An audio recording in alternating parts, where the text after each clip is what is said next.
What's up? All right, my friends, good morning to you. No, I'm not doing this solo this morning. Melanie is running super late and her stomach was messed up, so I don't know. Nice try. My stomach was not messed up. You're Totally so rude. jokes. Totes jokes. Okay, will you pull that light this way again? Sure. Like that? Like, no. No, I don't know. That's good. What's up, Nat? What's up, Chan? What's up, Nate? Not Nat. I know. No, it is Nat. Ready. Sorry, Nat Grace. What's up, Bonnie? Bonnie loves art. I do too. I really do. What's that guy's name? Wiley Calendula? What? Wiley Kahinde. His art is amazing. It is. Okay. Check. Are we ready to rock and roll? I think so. The feed is there. All right. Thank you so much for joining us. This fizz need is there. Okay. Are you ready? A need. Okay. Throw up a like if you're ready. Boom, That's right. boom, boom. That's right. Good morning, Jessica. Good morning, Sammy. Okay, we ready? Good morning, Sammy. Good morning. Okay. Hello and welcome to Anatomy of Marriage Radio. I'm your host, Melanie Studley. What's up, my friends? My name is Seth Studley. I am a licensed marriage and family therapist and a clinical fellow of the American Association of Marriage and Family Therapy. Welcome to Marriage Mornings. If you're new here, we have our show because we had a really bad marriage and we don't want you to have the same bad marriage that we had. That's and right. Today we're going to talk about how do I heal from an emotional affair. But before we do that, we're going to do our three things that we do every morning. We do a prayer, a gratitude, and an intention together before we answer our question of the day. And we highly encourage you guys to do this with your spouse. If you hadn't noticed, Seth and I have basically a 30-minute conversation every single morning. Yeah. It makes our marriage better. And if you have watched us and said, man, I want that kind of marriage, y'all just got to know, we didn't get it wishing. We put That's right. effort and work into this. So if you want a better marriage, then you need to do this work. Good morning, Lily. Good morning. Coach And Superman. What you work for, you value. You value it, right? It's That's not right. handed to you. You don't value stuff that's handed to you. You appreciate it, but you don't value it. That's If you right. struggle and scrap and scrape and bleed and cry to get something, you will value it. That's So, right. And you can join us live weekdays at 7:30 a.m. Pacific Standard Time on Facebook and Instagram. That is who you hear us chatting to. We are chatting to the people who are live on All right. the show with us. Let's pray. All right, go All for right. it. Thank you, Creator God, for your blessings and for all that we have and we have been blessed with. I pray protection, spiritually, physically, emotionally, over ourselves, over our marriage, over our family, and our listeners as well. Thank you so much for blessing us, and amen. Amen. All right. Again, pray with your spouse. That's right. Okay. Yes. Gratitude. Yes. I'm thankful that you asked me this morning because I am done with 75 Hard. I'm done with the phase 1, the 30 days. I'm just kind of living it up. Well, hold on. And it's great. Have you seen our Instagram story? If you haven't seen our Instagram story from Seth, the day he finished 75 Hard, bought a waffle Phase maker. 1, yeah. Waffle maker. Homemade Yeah. waffles. They're healthy. We make them. Yeah, they're so healthy. Right? So, so you asked me this morning, in fact, hey, here's what you really said. Hey, I know that when you're not doing a thing and you have like super structure in your life, you kind of go wild with scones, with beer, with whatever, and which is true. Getting wild with the scones. Right, and you said, hey, do you mind if I just, I don't know what you said, kind of police you a little bit because I'll spend some money and eat waffles, right? And it's not like, it's definitely not bipolar, it's not that. It's, hey, here's a week, I've earned it from 75 days from not doing this. Here's a week before I go on my next phase 2 program, right? And I'm currently building that program right now.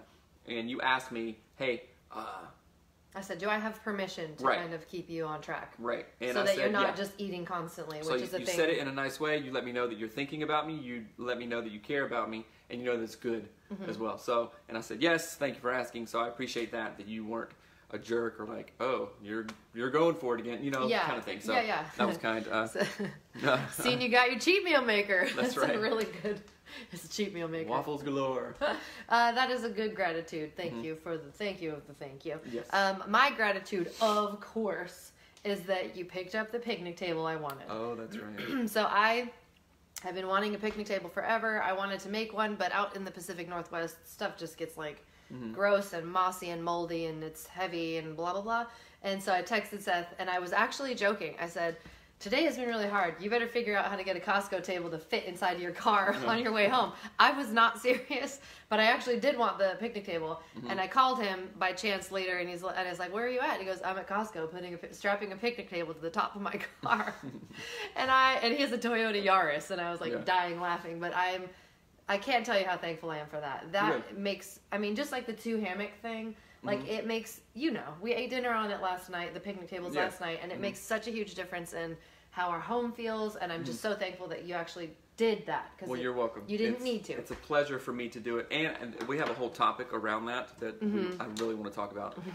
Not today, though. Yes. It'll be for another one. So. Good morning, Scott. What's up? Good morning, Lily. I think I already said good morning. But okay. Yes, it was very sweet that he did that. So now we go on to our intentions. And again, our intention is what we plan to do with our behavior today in relationship to our spouse to make it better than it was yesterday.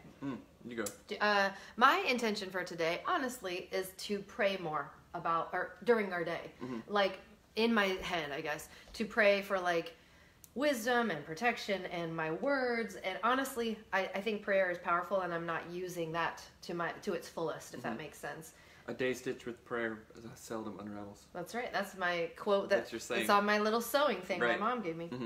But yeah, so I think that's my intention because I think it will make a huge difference. It's intentional. It's all of those things, and I just want to add more prayer throughout my day. What about you? Yeah, me too. We had a good conversation about that this morning, and you said, "Hey, have you been praying about it?" Yeah, you had some questions. And prayer for people is different. You know, you could say, "Have you been being intentional? Have you prayed about it? Have you meditated about it? Have you journaled about it? All this stuff."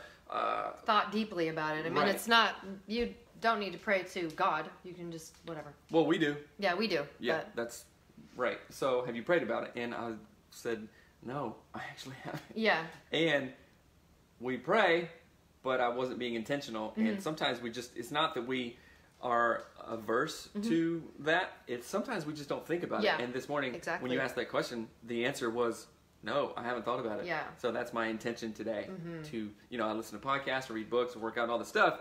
Oh, pray intentionally about something. Duh. Yeah, that's right. High five to prayer. High five. Okay, all right. Let's dive into the question. Today we are talking about emotional affairs.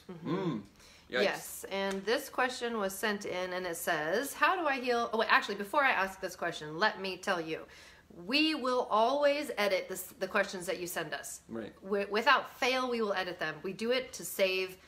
to make sure that even the way you word a question is not going to out you to your spouse. Right. So know that. If you sent this question in and you're like, I didn't say that word, I know you didn't say that word. I said that word for you so that your spouse doesn't know who you are. Right. So just know that. And if you send us a question, it's likely to pop up in the show. Just like in therapy, I'm in the business of confidentiality, right?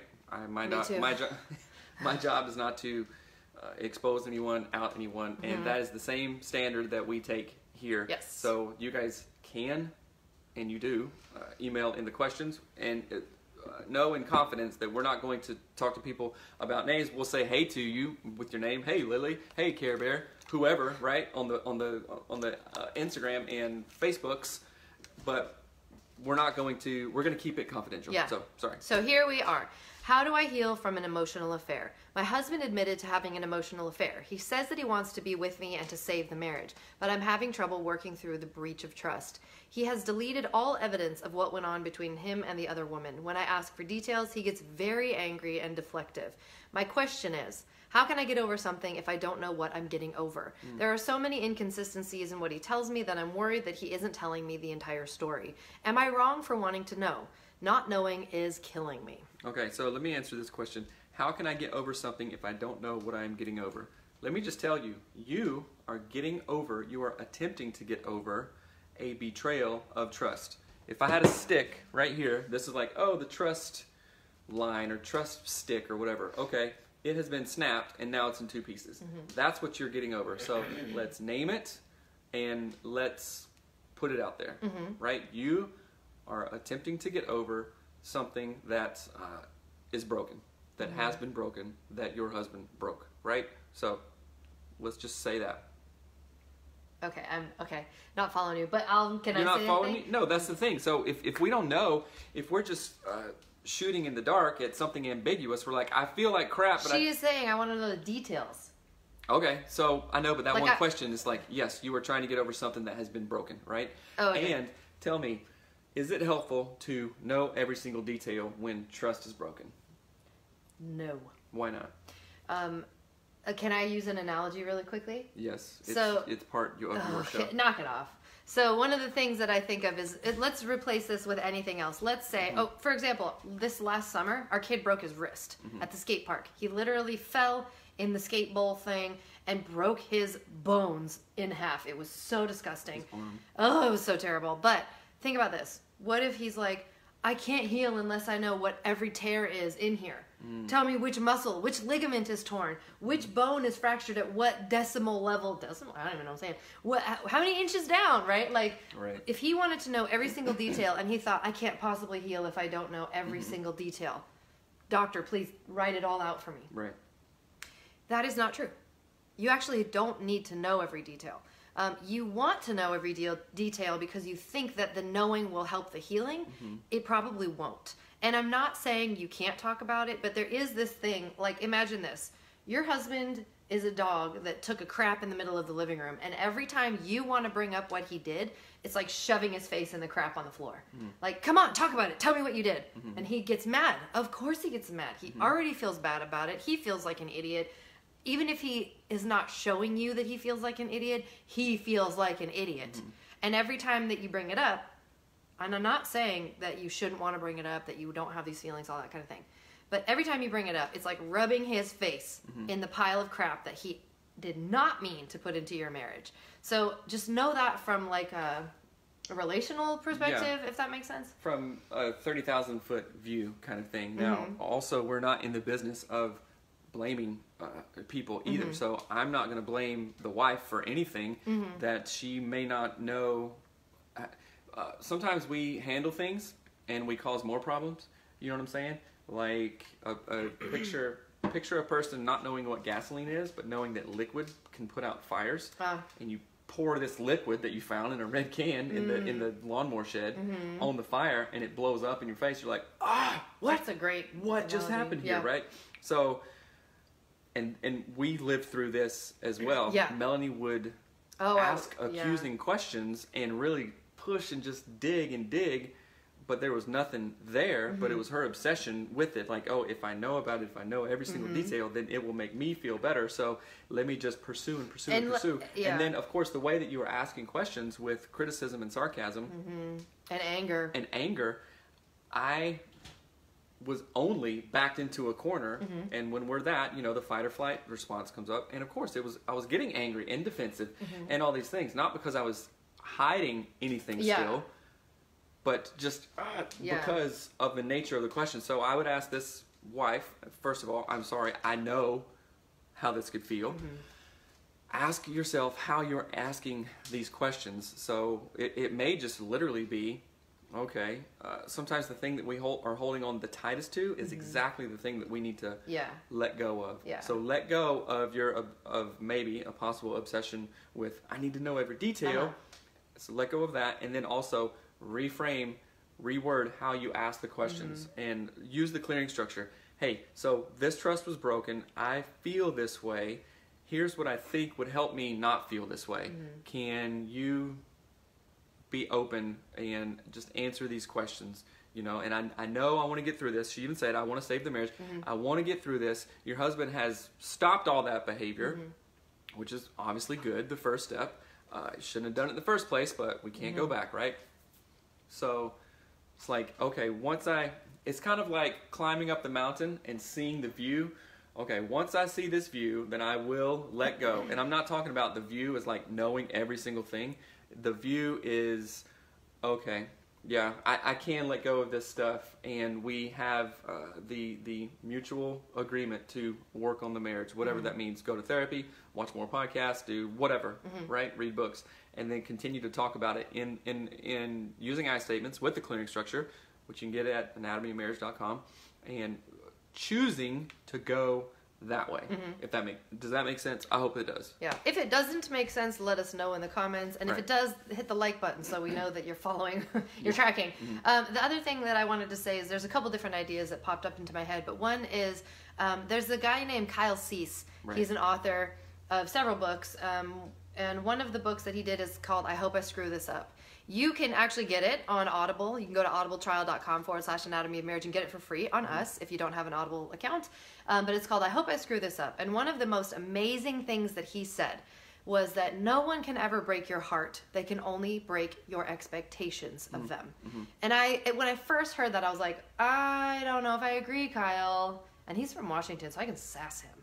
I just was like, I don't get it. I don't think I understand that. But the more I thought about it, I'm like, no, he's right. Like, Seth didn't break my heart. He broke the expectation that I thought he won't do this to me. He won't lie to me. He won't look at porn. That he's a Christian. Blah, blah, blah, right? So I want you to challenge yourself in thinking about expectations versus, did this behavior break you? No. It broke trust, it broke expectations, but you are not broken. It hurts. Yes, my God, it hurts. But at the same time, you're stronger than this. You have the strength and the power and the community to get through this really well. But I do want to address the idea because it says his story is inconsistent. He says, he basically doesn't want to share everything that happened. And so she is worried that maybe more happened that he didn't say. So the not knowing in that, I can completely understand. Yeah. Oh my gosh. It's like driving a car with, 4 wheels and the one of them is like super wobbly. Yeah. Is this going to fall off? Can I trust it? Is it going? It's that analogy that we use. Hey, Summer. Hey, Summer. I've missed watching you guys. It's been way too long since I've logged on and watched. I'm so glad Thank you're you here. so much. Yeah. It's like that analogy. So you guys, wherever you are, in your car or in a house, you are trusting that the rafters in the house are not going to fall in. Because you trust that, you can do other things that you don't have to think about the rafters falling in. Does this make sense? Yeah. So you're watching a live right now, you're listening to a show, wherever you are not thinking about the wheels on your car falling off, hopefully not, unless you're driving a beater. Or your ceiling falling in. Or your ceiling falling down. So when we're in emotional and relational situations where, oh my gosh, I'm in this building, but I don't know literally if the floor is going to cave through because it's rotten and full of ants, or if there's water damage and the rafters are going to fall down, right? So how in the world can we expect ourselves to be emotionally present when we're thinking about other stuff? It's kind of like when our bed is freezing cold and our room is freezing cold. No intimacy is going to happen, right? Because I ain't never stayed in an ice hotel. Somebody's freezing cold, right? So think of that analogy. So you are very right in thinking, I can't move forward because I don't have all the details. I don't know. Now, if I know every single detail, is that going to change things? Maybe, maybe not. But what you're seeking is, I need security that the rafters are not going to fall in on my head. Yeah. So, and I like that idea. So I'm going to talk about a couple different things here. So one thing that I know from our experience with this type of trust, rebuilding trust and all of that, is that sometimes when you want all the details, you are not, in fact, feeding your mind to know how to move forward. You're feeding your anger. So be very, very careful of that, because that's what I was doing. Every time Seth told me a detail that I demanded from him, it only made me more angry. Right. It only made me more hurt, and it only gave me more fuel to tear us apart more. So be very careful. Your anger is a driving force, and you will feed it if you want more details. Now, if you need details, if you honestly think, oh my gosh, what if he actually had sex with this person and I might get an STD? Those are details that are important. You may want to get tested just as a safe precautionary thing, right? Those details matter, but the details... There are lots of details that don't matter that will make your life miserable because you'll be feeding the wrong desire for information. Does that make sense when I say that? The other thing is, you are worried. What did you do here? No. What do you mean when you say once you have admitted to something wrong, now you have to sit and wait it out? What does that picture look like? Did you say that or me? You probably did. I don't know. No, sit and wait out. When you have done something wrong... Say it again. What do you mean when you say, once you have admitted to doing something wrong, you now have to sit in it and wait it out? What does that picture look like? So I think what you're saying is, as the person who has done the wrong thing. Right. So let's just use our, how do I get that to go away? There we go. Use our relationship. Oh, it says in past episodes. Okay, thank you for clarifying. Oh, okay. So I think that I probably said that. So, okay, think about it in this way. Say you have a relationship with a boss or a job or a company or whatever, and you made a mistake, and you're like, hey, boss, you know, not that your spouse is your boss, it's just an analogy. Hey, boss, I made this mistake. You know, I know there are repercussions for this. It was in my poor judgment. So first you own everything, right? So you own it, take ownership, take responsibility for it, and then also accept any consequences that come after that. Yeah. So in when we were going through all the stuff, then so I owned everything, right? And then I was like, oh crap, this obviously really hurt Melanie, and her responses to it were not good and all this other stuff, which was her own stuff. But in my mind, I literally conceded, hey, right now, because things are crazy and I broke this trust, I cannot expect anything from her. I'm not going to say, yeah, well, I did this, so hurry up and heal from it, and do all the other responsibilities. Now, you know, if you had major depression or whatever and you couldn't do anything, then that's a different story. But in my own mind, I said, hey, okay, boss, I made this huge mistake. I own up to it, and I'm not going to ask for a raise right after that. I'm not going to expect any special privileges after this. I'm going to put my nose down and continue the good work and know what I have to do. In a way, you're proving Right. your trustworthiness again. A good example is one of our kids has kind of burnt bridges with his siblings. And what is very hard is we're working through it. We're working through it as a family. It is hard. And what we have to tell him is, you know what? Your brother and sister probably aren't going to want to play with you for a while because you've done X, Y, and Z thing. That doesn't mean you're a bad kid. It doesn't mean anything. But it does mean you actually have hurt somebody, and you got to sit in that for a while. No, they're not going to want to play Legos. No, they're not going to want to share their stuff with you. Does that mean they can be mean to you? No. Does that mean you should get upset about that? No. Like, you have to literally just sit in the kind of repercussions of the ripple that you made in the pond, if that makes sense. Hey, Savannah. Good to see you. So I do want to talk about this idea of rebuilding trust then. And I liken this to the word, to building a bridge, and the foundation, the part underneath the bridge is called a truss, Truss, right?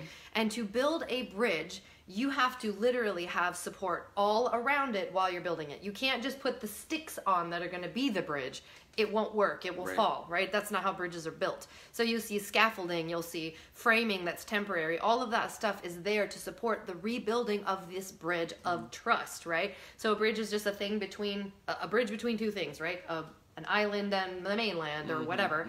So that's what this trust bridge is between two people.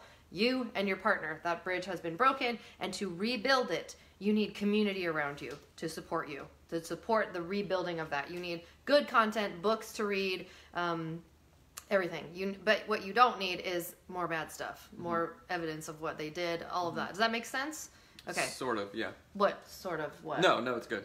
And then the other thing I want to say is it's very important in these scenarios to stop focusing on the things that you cannot control. You can't control what happened. You can't control 5 minutes ago, 5 days ago, 5 months ago. They're gone. You cannot control them anymore. Going back to try to rehash what happened doesn't make you have control.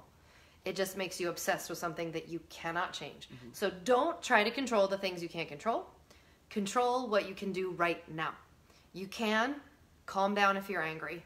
Journal if you're angry. Call your best friend if you're angry. You can call a therapist. You can go to getfaithful.com/anatomy of marriage. You can find the perfect therapist for you to walk through this. You can look keyword searches for look up emotional affair. Literally, you can look up, I want a therapist who specializes in emotional affairs. When you go to getfaithful.com/anatomy of marriage. So control the things that you can control, and do not try to control the things that are out of your control. Okay, somebody says, how do you handle it when your spouse tells you, oh, well, I did it. It's been months, so get over it. It comes up when things get heated and things are triggered, and he expects that it was discovered, and now I need to get over it. That is the stance that a lot of guys take. A lot of people, in fact, say, hey, I did it, what else do you want me to do, right? And what that person is not doing is respecting that it actually hurt the other person and giving them time to heal. And I don't know, thank God I had the wisdom of this. It was just maybe innate. Like, I know that something deep down is like, no, don't ask for anything. Don't say, hey, that was a super long time ago, get over it. Because that's not honoring of the other person. That's not honoring. If you'd have done that, I don't think we would be married. Honestly, I think I would have lost it. Well, there could have been so many things that would have like just tipped us over Yeah. the thing, but thankfully it didn't happen. So yeah, this person is not respecting your hurt and whatever it was. Hey, get over it. That's months ago. That's just not respectful, right? Yeah. So let's be more respectful. How would you feel if how would you feel if it was opposite? And no wonder that it comes up when things get heated. You know why? Because it's not dealt with. It's unresolved. Freud talks about paraphrase here, but anything not resolved, anything swept under the rug, always comes back. It always comes back, and that's why it comes up, right? That's why sometimes when everybody, a great book called "We've Had This Fight Before" by Dr. Claudia Groff Grounds, one of my former professors. Talks about, couples usually have the same 5 fights over and over. Yeah. And something can happen. Hey, I leave my dirty socks there. And then who knows how the heck we're talking about that vacation that we had 5 years ago when I don't know, did something. Yeah, when I thought you looked at a lady on the beach, and now here we are. Right, and here we are. So that wasn't fully processed and talked about. So work on that stuff. Yeah, it says friend. It's hard when it feels like it's still being held over your head. So here's the one thing I will say. It is. And if the other person is saying, hey, if the other person is holding it over their head and like you're using that, right? So let's get real. Actually go to gettherapy.com/anatomy of marriage to go work with a couples therapist to talk about this crap. I'll always get, I'm sorry your feelings are hurt versus I'm sorry for my behavior. That's a huge one. So here's what I'm going to say to you guys. Okay. In our app, oh gosh, here's what I'm going to croak like a frog. In our app, the Get Your Marriage On app, there is the clearing structure right here. The icon is a little brain with a circle around it. This is an interactive version of the clearing structure. It walks you through, literally, it's the most amazing tool ever. It walks you through how you're hurt, why you're hurt, the behavior you would like to see happen, why that behavior hurts you so deeply, when can we talk about this. It literally walks you through everything that you need to get through any kind of conflict, from anything from like, I'm so mad that you don't unload the dishwasher and that's my expectation and blah, blah, blah, it hurts my feelings, to I don't like it when you call me fat, to when you say, oh, it's over and done, no big deal, get over it, that it hurts my feelings. So use the clearing structure. You can go to getyourmarriageon.com to get the app for free. You can also go to anatomyofmarriage.com to get the app for free. You can download the free version on our website. You can get it in the app, but use the clearing structure to walk through these feelings, because it's not going to be, like Seth said, unresolved things will just come back up. They're not going to go away. They're not going to magically heal themselves. And holding that over somebody's head is a dangerous, dangerous game. It's holding yourself back too. What's the name of the app? It's called Get Your Marriage On. The clearing structure is the tool within it. You can go to getyourmarriageon.com or anatomyofmarriage.com to learn more about that. That's right. So let's go to the questions of the day. This is a good question. If you have more. Let me address really quickly. I want to address I always get, I'm sorry your feelings are hurt versus I'm sorry for your behavior. Okay. And we should do a whole episode about apologizing. Right. Because this is something we've dealt with a lot. Again, one of our kids really struggles with this kind of thing. And he will say, I'm sorry. He'll just say, I'm sorry all the time. And instead of like acknowledging that you are hurt, it's more like, sorry, I have to say I'm sorry or else you'll just be mad at me. And there's something so hurtful when someone is not saying, I'm sorry I did this to you, right? Because that is really what's going on. They don't, you know what I mean? Does that make sense what I'm saying? Yeah, so maybe even instead of saying I'm sorry, how about I apologize? Yeah. I apologize for that. I won't do this again. Right. Don't be sorry. Yeah. Don't act sorry. You're not... don't be a sorry, pitiful person. Yes, yeah. I apologize that what I did made you feel this way, right? How do you process or handle it when they say, well, if you XYZ, I wouldn't have done it? Bull crap. Yeah, bull crap all over that. That's right. That might have to just be its own show as well. That would be an extreme ownership show. If you didn't do this, then I wouldn't have to respond in that. Ain't nobody make you do nothing. Okay, guy, so you're so weak, you're a little baby, that you are manipulated like that? You can't even control that? Oh, jeez. Yeah, no thank you. Yeah. And we'll have to talk about that, and sorry, That we gets get us real fired up we get because real mad.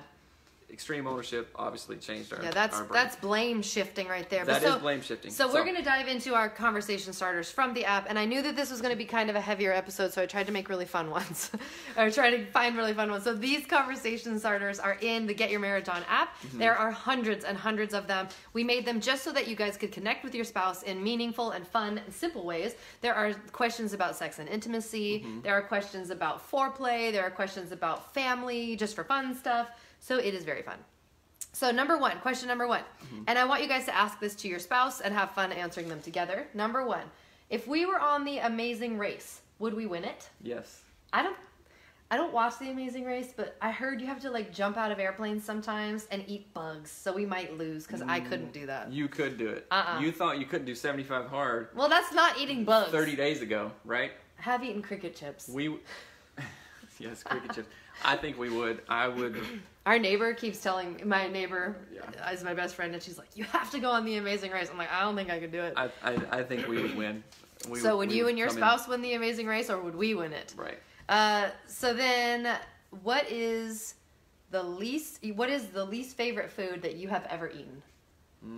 Put your comments. What's the least favorite food you've ever eaten? I want to see what you guys have to Fermented say. shark in Iceland. Oh gosh, yeah. That was the worst. It was the worst. I'm glad I ate it though. I am too. It was terrible. Put a like if you've eaten fermented shark in Iceland. It's so funny because they serve it in like a jar with a lid on it, and the waiter is like, "Get your water ready." Right? Like, don't open it before you eat it. Right. I mean, there's a process, and it is the most disgusting thing. I think that I would have a different mindset of it around eating it now, because I know that it's, I don't know, probiotic or whatever. Is it? Yeah, it's Mincemeat fermented. pie. Mincemeat pie. Okay, yeah, I don't think so- I've eaten many meat Yeah, pies. I think that is the probably the worst tasting thing I've ever had. I had tripe once in like Chinatown in Seattle. It was really nasty. Really? It was really gross. But I don't know if that's because I was little, like a younger person. Yeah, probably. And I wonder if it was good now. But yeah, it's really funny. But anyway, Yeah, good question. Get the Ask your app. spouse. yeah, get the app. Go to getyourmarriageon.com and get the app. It's free. There is a paid version that has more stuff that's cool in it. But check it out. Use the conversation starters. We die laughing when we use them. Sometimes there's the funniest questions, like the middle school one the other day. Yeah. And as always, if you have questions that you want answered on the show, send them in to hello@anatomyofmarriage.com. We will always like scooch the words around to help make sure that they're very anonymous, and we respect your privacy, but when we thank you for sending your questions in, so thank you for everyone who sent questions in. That's right. Okay, guys, have a great weekend. We will catch you Monday morning. Thank you to Mo Fendi and Handsome and Massingale and Stacy Clark and everybody, basically Coney, for checking out the show. Share the show if you like it. Kanji. Share the show. Basically kanji. Kanji, Anyway, sorry. all right. Have a great day. We All love right. you. Bye, guys.